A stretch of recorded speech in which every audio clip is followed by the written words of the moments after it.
11 রুমের এই বাড়িটি বিক্রি হবে বৈধ গ্যাস বাড়িতে, 3টি ডাবল চুলার। এই বাড়িটির অবস্থান গাজীপুর জেলা শ্রীপুর পৌরসভার ভিতরে চন্নাপাড়া গ্রামে মাওনা চৌরাস্তার অতি নিকটে এই বাড়িটা আবাসিক অঞ্চল। মিল ফ্যাক্টরি কারখানা, অসংখ্য মিল ফ্যাক্টরির পাশে এই বাড়িটি। এখানে 100% ভাড়া চলে। আপনারা এই বাড়িটা নিতে পারেন 100%। যারা ভাড়ার জন্য বাড়ি খুঁজেন তাদের জন্য হলো এই বাড়িটা। আর এই বাড়িটার মালিক একজন, উনি খরিদ্দার সূত্রে মালিক। খাজনা খারিজ করা আছে, এই মুহূর্তে রেজিস্ট্রি করা যাবে।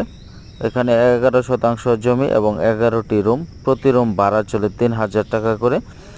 তো খুবই ভালো মানের একটি জমি। এই জমিটা নিতে চাইলে আপনারা এই সরাসরি মালিকের নাম্বার দেওয়া আছে, এই নাম্বারে ফোন করে এই বাড়িটি নিতে পারেন। সকলকে ধন্যবাদ আমাদের সাথে থাকার জন্য। আসসালামু আলাইকুম।